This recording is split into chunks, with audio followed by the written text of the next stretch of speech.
The title this morning is Show Me the Money. Show me the money. We'll get to that in a second. But more importantly, as we go through, we will have a look at the purpose of this whole text as we are going through our spiritual audit. And I don't know how you are doing this far, but it's very exposing when you look in the mirror and you start recognizing things. Talk about insecurities. When you look at all these beautiful actors and actresses, now I can just speak, I can add space for two, but there aren't any more.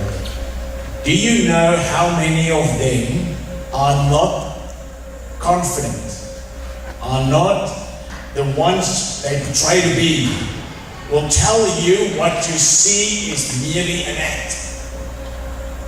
Do you believe me? What do you think there is? Jessica Alba and Jefferson or something, Patterson. Or at Twilight, you see all the ladies go, yeah, from Twilight. They're from Twilight, is it? Oh, yeah, there you go. Look at what Jessica Alba said. She said, I was speech-and-toed, had a sway back, was slightly cross-eyed, buck-toothed, and sucked my thumb. That's an insecurity and a half. There's some others that says, I think even someone that we've seen as crazy as Lady Gaga, who is completely on the other side, confesses that she's completely, insecure. And that's why she's surrounded with more insecure people, and that makes her feel okay. If there's one way to go. Look at what this guy said from Twilight. You have to confront your insecurities quite a lot. And I have plenty of insecurities, even more now. Do you have any insecurities? Do you sometimes look at a guy in front and think, I wish I was as confident as he was? Well, what I have to confess is that I too have my own insecurities, and technology, as you saw this morning, is one of them. I hate them. And I know we're all out to be just be such a distraction. And then you feel embarrassed, and that exposes your insecurity. And well, I wasn't hoping for such a practical exposure this morning, but well, there you have it. You know what? I think sometimes one of the things that I hate about church, and I absolutely hate it, is the fact that we can see it as just a pretense. You come and you look like something. You come and you sit here and you look confident, you play a part, and it's nothing else than a movie. It's an act. You look, you smile, you do, you talk the way you think it should be, and everybody do it the way it should be, and everybody goes home unfilled with their insecurities, still sad, still unloved, untouched. There we have it. Satan has won. And I am just fed up with it. Truly am. Because this is the reason I feel that we are more than a church. The word church is, and sorry to the Germans who said, we use that as Kirche, as a building, as a place. But the first people that were using the word ecclesia used it in the context of a movement, a congregation. It is a fluid thing. It's a thing that where people would drawing near, but also it's a moving thing. So a congregation is not where we are, but who we are collectively together. And each of us are part of that ecclesia. Each of us are part of the body. The body is a moving thing, don't you think? You've got your toes and your knees and your elbows and all part, and collectively it works. And so as we go through this whole, spiritual audit, I'm doing that with the fear that people might think that the idea is to grow more money, or to let you work harder, or do something else, which has the danger of just being a religious act. And it can make you feel judged. So, the disclaimer of the whole spiritual audit with love God is that there is no judgment. There is no instruction as to what we say you are to do in the sense of prescribing, because our only hope is that you will grow in confidence before God. And as you draw nearer and nearer to Jesus, to the Holy Spirit, the Spirit exposes areas in your life which needs work. And it's a life journey. And I want you to recognize that, but it's always a journey towards God. And that is the challenge, because when we are going through a struggle, we tend to draw away. We draw into ourselves. We want to be hiding. When you go through an exam and you're going through struggles and you have to start off work, or your lack of money, or whatever you face, it feels as if the first thing that feels good and the way to go is to draw away from the people that can support you. That's how we are. I want to get away from people. When I am tired and exhausted, I don't want to see people. I want to lock myself up in my study and sulk. And that's what Satan wants. This letter of John is about loving God, obeying God, and love others. It's about fellowship. It's about building into that confidence of who we are. And the purpose of our spiritual audit is once again to say, and I used the example of a fruit tree. Now, imagine there's an orchard. You're part of this orchard, or you're the farmer, and you see this orchard. And imagine there's mangoes, and you walk down and you inspect the trees, and you see one tree, and this tree's, the mangoes, is not looking delicious. For it to be accepted into the market, it needs to be without any issues, it should be perfect. And now all of a sudden, this tree doesn't look. What do you do? What do you do with the fruit? Do you pick it up and try to correct the fruit? You take all the mangoes and you go and you wash it off and you try to make the fruit better? No, it's going to be useless. Because the fruit is only a result of what the tree has delivered. What you will do is you will look at what is the source. What is causing the tree to produce such fruit?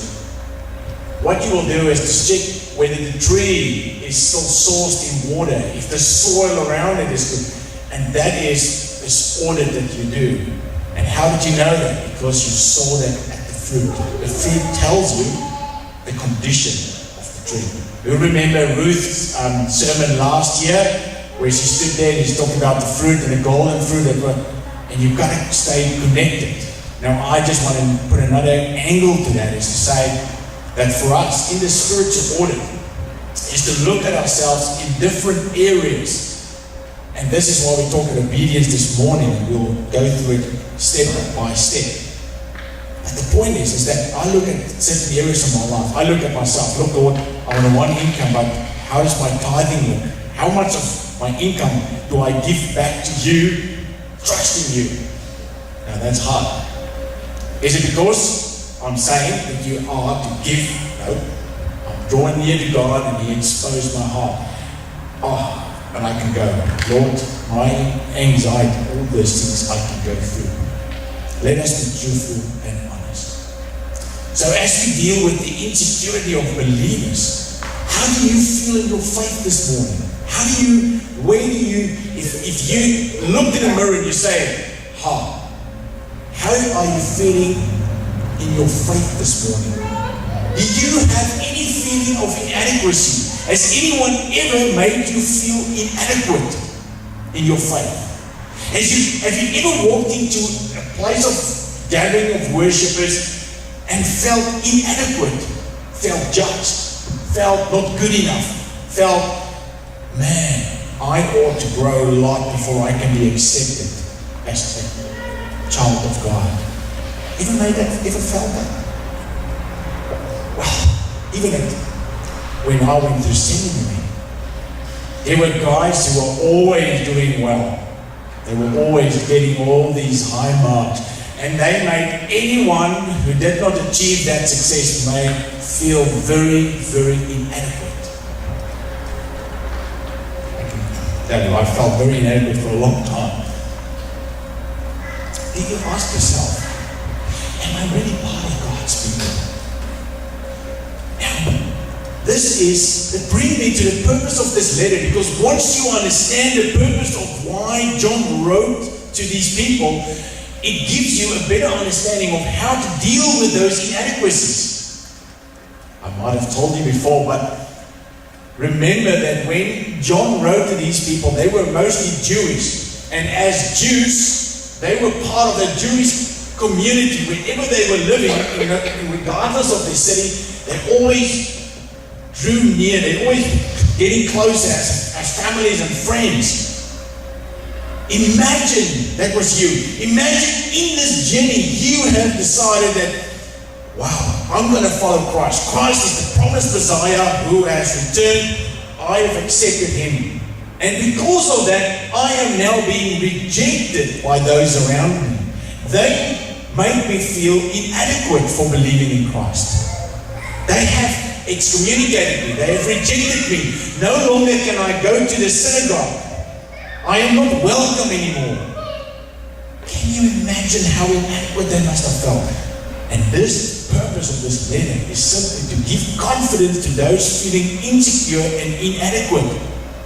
And the purpose for you as well, as we go through this, as you look at the spiritual audit, you might again say, well, then I'm inadequate. I might not be tithing, I might not be this, I'm inadequate. And the purpose is, do not look at that result. Draw nearer to God and to see that he wants to have a relationship with you, that he wants to grow, that he is a God of compassion. Yes, we'll touch on the obedience that follows. Let us not just wave at some churches say, because he's a God of compassion, you can do as you wish, because God is just so much love. He's just a God of love. You can do what you want. No, he's not. He's a God of compassion. He loves you. He sent his son.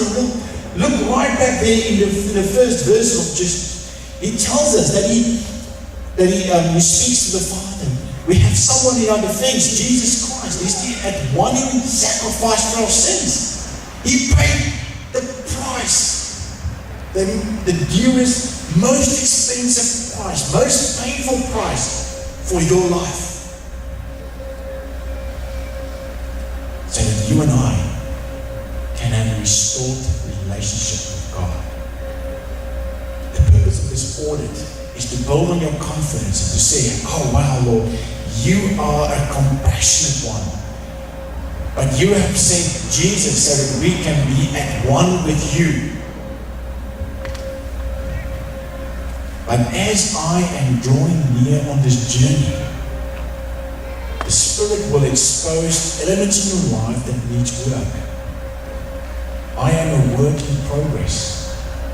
As I draw nearer to God, he exposes things in my heart. He pokes me. He goes, that area needs work. And then I work on it. Not because I think I'm good, because Jesus exposed that in my heart through the Holy Spirit. And that is the purpose of what we're doing this morning. Because you know what is going to happen? As we do that, as we grow in our journey closer and closer to God, we are growing in our confidence. The purpose of this letter, firstly, in 1 John 1:3, you see fellowship. He uses the word he wants to be having fellowship. Then he brings you joy.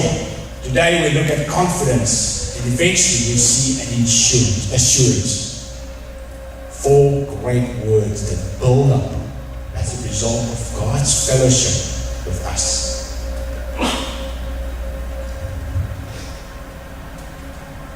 I pray that even myself will lay my insecurities onto him, recognize them. And I have a lot, don't you worry, just ask my wife. But I bring them to God. And I bring all the other bits and pieces. All the things where I want to reign, I bring it to him. Have you ever felt or perhaps been told by so-called Christians, and I call them so-called with a good reason, we know God, but I just want to remind you that you don't. You're not quite there yet. I wonder how you're going to make it to heaven. I heard people say that. And it doesn't radiate God's love, does it? It doesn't make you feel welcome. It doesn't radiate compassion, love. Think about what Jesus has said. He said, you should, well, this letter said about Jesus, follow him, become more like him. Follow in his footsteps, and that is compassion. Then, let's see if this works now. If we have drawn near, if we love God above all else, he will build that confidence, but then the obedience part follows. And I thought I'm going to be very clever and add this clip.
You get the picture. I don't know how many of you have seen the movie, but the point is that this guy is really trying for his life to keep on to having some of his clients, and he rang this client. His client said, look, if you want that, show me the money. Why did I use that? Because I say that talk is cheap. Talk is cheap. It's money that buys the wisdom. I remember once at school, I was challenged to, I did the same thing. I said, oh, I can come with my dad's car to school. And so the one guy said, your dad will never allow that. Talk is cheap, money buys the wisdom. Well, I have to say that my whole pride, everything for, schoolboy was on the line. So without my dad's knowledge, Dad, I arrived with my dad's car at school the next day to prove him wrong. As this order goes through and we look at verse 3 to 6 saying, we know that we have come to know him if we obey his commands. The man who says, I know him, but doesn't do what he commands is a liar and the truth is not in him. But if anyone obeys his word, God's love is truly made complete in him. Whoever claims to live in him must walk as Jesus did. And this is the last bit that I want to leave with us this morning. Does my walk match my talk? What good is talk without the walk? God has commanded us to demonstrate love and unity. And so this morning, I want us not just to go away thinking that we ought to contend, but it might be good just to acknowledge the fact that we are all broken, that this is a place for broken people, that none of us are perfect. And I think if we start telling each other where we are in certain things, yes, we might be shocked, but we will realize that everyone else is struggling with something along the line. Hands up if anyone here knows nothing at all. No concerns, no brokenness, nothing that they feel ashamed about. I'm so glad, because then I have to go and have a conversation about truth and lying and all that.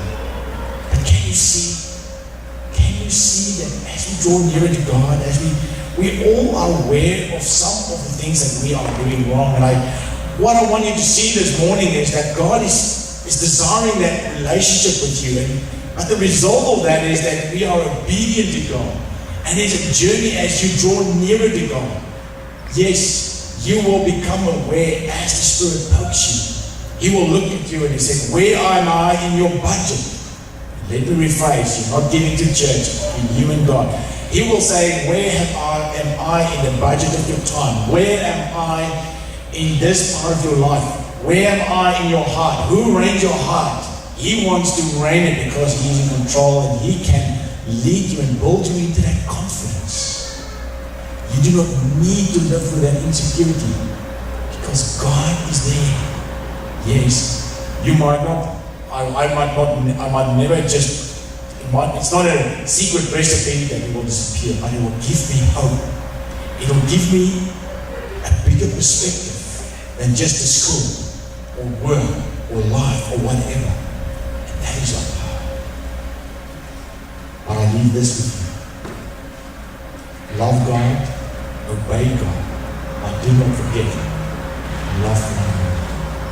We are a movement of people, as those people were, that carries one another, that support one another, that provide the avenue of accountability to one another, so that we can be presented to God unashamed. We are our brother's keepers. And that is the big purpose of His congregation of people. Let us all draw nearer to God, nearer to one another. Amen. Lord, it is extremely hard because so many times we feel inadequate. So many times we feel ashamed. So many times we feel we should rather hide from you as Adam and Eve did. But you know, the funny bit still is that there is no secret I can keep from you. You look right through me. You know my every thought. There is no place in my brain where I can hide in a folder some thought that I don't want you to know. You know every bit, every corner. After all, you made me. You are the creator. And you have the blueprint for every part of me. So Lord, rather than me trying to keep secrets, let us once again in the spiritual order draw nearer to you and confess and say, Lord, no secrets. No secrets. You want to grow in a relationship with us. You have extended your arm. You have raised us from the dead. You have, Lord, there are so many words that we can describe this relationship. Most of all, because of your love and obedience, because of your action, we can now enjoy the compassion of our Father in heaven.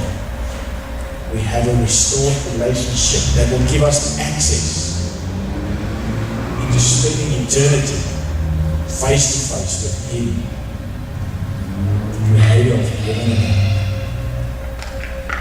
I thank you, Lord. In Jesus' name, Amen.